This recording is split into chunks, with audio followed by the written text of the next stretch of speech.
ரீசெண்டா நடந்த ஒரு ஆடியோ லான்ச்சா வந்து பார்த்தீங்கன்னா, பாட்டில் ராதா. இந்த பாட்டில் ராதா ஆடியோ லான்ச்சுக்கு கிட்டத்தட்ட வந்து பார்த்தீங்கன்னா, தமிழ் சினிமால இருக்க முக்கியமான டைரக்டர் எல்லாருமே வந்திருந்தாங்கன்னே நம்மளால சொல்ல முடியும்.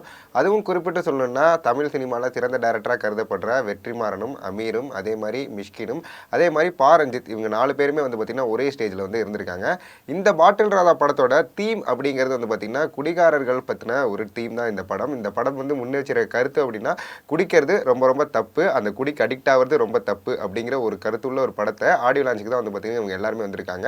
முதலாவதா யார் பேசினா அப்படின்னு பார்த்தீங்கன்னா நம்மளோட வெற்றிமாறன் தான் வந்து பேசினாங்க. வெற்றிமாறன் பேசும்பொழுது குடிக்கு அடிக்ட் ஆவது மிக தப்பு அப்படிங்கிறத வந்து வெற்றிமாறனும் பதிவு செஞ்சாரு. அதே மாதிரி அமீரும் பாரஞ்சித்தும் அவர்களும் வந்து பார்த்தீங்கன்னா இதே வார்த்தையை தான் வந்து பதிவு செஞ்சிருந்தாங்க.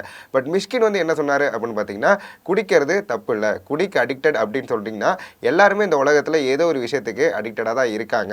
என்னென்ன விஷயங்கள் அப்படின்னு பார்த்தீங்கன்னா, பான் அடிக்டாகவும் இருக்காங்க, அதே மாதிரி வந்து பார்த்தீங்கன்னா வீடியோ கேம்ஸ் அடிக்டடாகவும் இருக்காங்க, அதே மாதிரி வந்து பார்த்தீங்கன்னா இன்னமும் நிறைய விஷயங்களுக்கு இவர் அடிக்டடாக நிறைய பேர் இருந்துட்டு தான் இருக்காங்க. நீங்கள் குடியை மட்டும் அடிக்டட்னு சொன்னீங்கன்னா ரொம்ப ரொம்ப தப்பு அப்படிங்கிறதே வந்து பார்த்தீங்கன்னா மிஷ்கின் பதிவு செஞ்சிருக்காரு.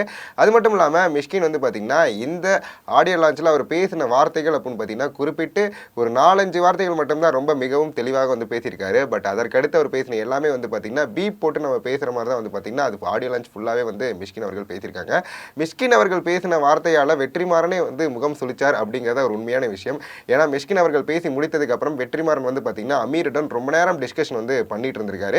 என்ன இவர் இப்படி பேசினாரு, அதே மாதிரி வந்து பார்த்தீங்கன்னா இப்படி ஒரு கருத்தை வந்து முன்வைக்கிறாரு, இது கரெக்டா தப்பா அப்படிங்கிற அளவுக்கு வந்து பார்த்தீங்கன்னா வெற்றிமாறன் ரொம்ப டிஸ்கஷனுக்குள்ள இறங்கியிருந்தாரு அப்படிங்கிறத ஒரு உண்மையான விஷயம்.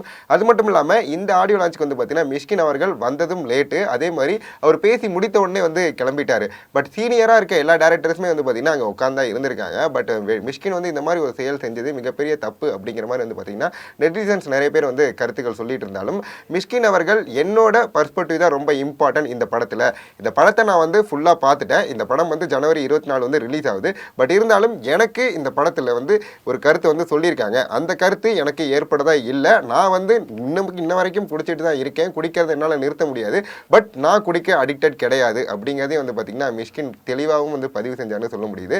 இப்போ இந்த ஆடியோ லான்ச்சில் மிஷ்கின் பேசினது ரொம்ப ரொம்ப பரபரப்பாக ரொம்ப ரொம்ப வைரலாக வந்து போயிட்டு இருக்கு, நம்ம எல்லாராலுமே சொல்ல முடியுது. ஸோ உங்களோட கருத்து என்ன அப்படிங்கிறதையும் மறக்காமல் இந்த கமெண்ட் பாக்ஸில் கமெண்ட் பண்ணிட்டு போங்க அப்படிங்கிறதே சொல்லிடுறேன்.